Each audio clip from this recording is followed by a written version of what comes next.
আসসালামু আলাইকুম ভাইজান, আপনি অনুমতি দিলে আপনার সঙ্গে একটু কথা বলতাম।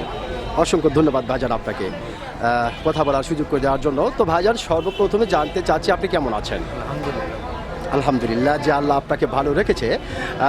ভাইজান, আপনার নামটা জানতে পারি? মোহাম্মদ শাকিল।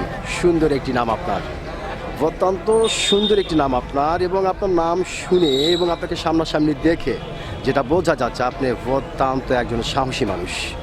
এটা কিন্তু ভাইজান আপনাকে দেখেই বোঝা যাচ্ছে।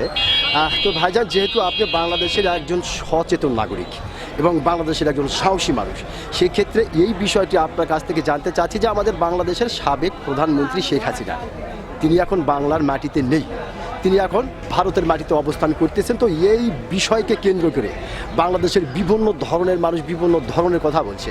কেউ বলছে শেখ হাসিনা কখনো কোনো দিন বাংলার মাটিতে আর পা রাখতে পারবে না, আবার কেউ বলছে না, শেখ হাসিনা আসবে অচিরেই বাংলার মাটিতে বীরের বেশে, আবার কেউ বলছে হতেও পারে, তবে তার জন্য একটু সময় লাগতে পারে। তো ভাইজান, আপনি একজন সচেতন নাগরিক এবং সাহসী মানুষ হিসাবে আপনার কাছ থেকে জানতে চাই আপনি কোনটা মনে করেন?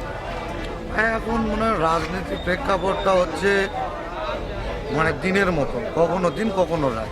এখন হয়তো আওয়ামী লীগের দুর্দিন আসছে, তারা বাইরে গেছে। যেরকম তারেক রহমান বিগত 18 বছর পর আগামীতে মনে বাংলাদেশে আসছে, তার জন্য তো আলহামদুলিল্লাহ ভালো।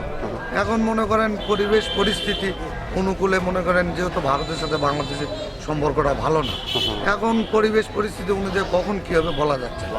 তবে আওয়ামী লীগ একটা বড় দল, আসতেও পারে, মানে ভবিষ্যতে তারাও আবার এরকম আসবে। তবে এরকম এত জনপ্রিয়তা নিয়ে আসতে পারবে কিনা এটা বলা যাচ্ছে, মানে সেটা তাদের দলীয় উপাদানের বিষয়। অসংখ্য ধন্যবাদ ভাইজান আপনাকে, আপনি খুব গুরুত্বপূর্ণ একটু কথা বলেছেন এবং অত্যন্ত সাহসিকতার সহিত কথা বলেছেন। আমি আশা করব আপনার এই গুরুত্বপূর্ণ কথাটি ও সাহসী কথাটি বাংলাদেশের অনেক মানুষের হৃদয়ে জায়গা করে নেবে। ধন্যবাদ আপনাকে।